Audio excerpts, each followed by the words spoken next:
Hey everyone, thanks for joining me on today's episode of The Kitchen. And I want to talk to you about something that might seem unrelated, but I'm going to come around and talk about how it is related to the kitchen and to food. And I've been talking a lot on other segments and other groups this week about how our perspectives can change our behaviors. So how we view ourselves and how we view things in the world can absolutely change how we behave. It shapes who we are and what we do.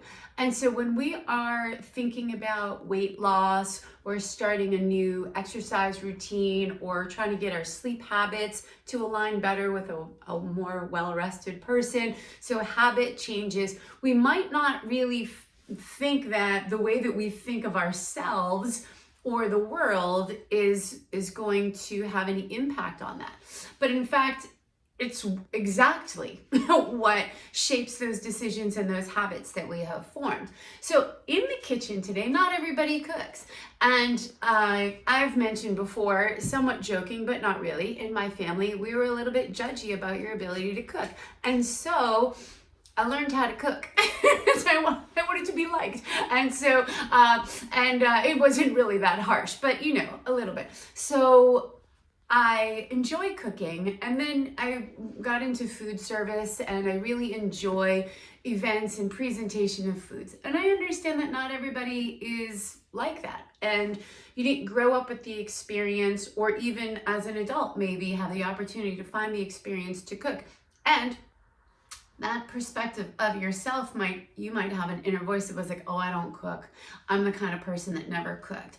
And you can kind of fill in the blank there for any habit that you're trying to change. If you hear your voice in your head say, oh, I'm the kind of person who never fill in the blank, that to me is a red flag. You might want to revisit that, because it is likely limiting you from some options that might actually work out for you, but you've stopped yourself because maybe they're hard, they're challenging, you don't know how to do.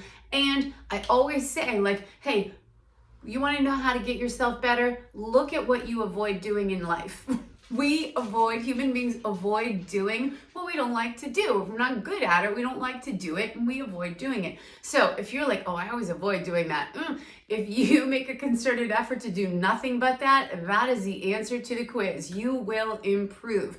I just about guarantee it. So how does that relate to our weight loss and being in the kitchen? Well, I want to talk about, do you have this voice in your head that's like, I don't cook, or I don't like to cook? I'm not, maybe you don't like to cook because you're not comfortable cooking. You don't know how, or maybe you've, started to cook and then the family was like, this is gross, we don't like it. If you have teenagers, you're not going to like anything. So don't worry about that. Don't let that factor in. It's just going to tell you they don't like it, just why not? But it could be limiting. And so now you're like, how am I going to obtain food for myself, for my family, without having to cook? And you might rely heavily on restaurants or takeouts. Maybe your schedule is busy, so it is an extra level to understand food shopping and planning and recipe development and all of that. And that's like, that's a lot of stuff. If it hasn't been a part of your routine and now you're just trying to do it, it's jumping in the middle, right? It's telling the first grader to, hey, why don't you go to junior in high school and see how you do, right? So, and I always kind of use that example. We have to start at the beginning. So if you hear yourself like, I'm the kind of person who doesn't cook, so maybe you want to say like, you know what, the kind of person that I've been is somebody who doesn't cook, but now potentially that might be helpful for me, and so maybe I'd like to try a very basic recipe. So that's what I want to talk to you about today, is understanding your perspective as you get into the kitchen. Before, I've mentioned to you, always make sure you have the right knife for the job. Don't try to cut open a butternut squash with a paring knife. You will hate it, right? You'll probably hurt yourself too. So have the right tool for the job. You don't screw in screws with a hammer. Have the right tool for the job in the kitchen, and start out basic. Something that's very basic that we can do. I know it's carb related, but it's easy. So we can cook pasta and we can cook rice. Very easy. Boil water, add the grain. Rice is a 2-to-1 ratio. 2 cups of water, 1 cup of rice, okay? 4 cups, 2 cups, right? It's a 2-to-1 ratio. Pasta, boil away.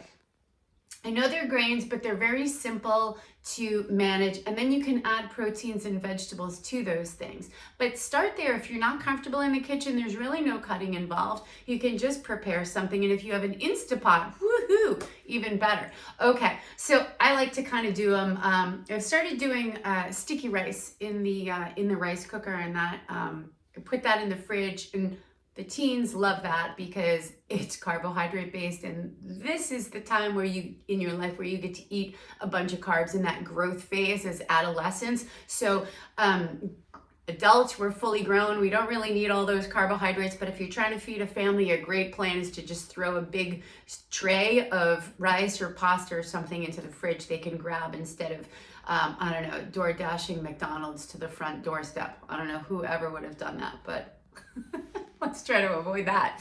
Anyway, thank you for joining me on this episode of The Kitchen. And as we move forward, I'm going to start to delve into recipes. It's soup season coming up. I got some requests already this week for some soups. So also, they say that you're like judged as like a cook on like soups and sauces. But I like to just say like, you know what? Everybody can make a decent soup. And we're going to work on that next week. So join me next week where we launch into some soups for the cooler weather, and have a wonderful day. Thank you for joining me on this episode of The Kitchen.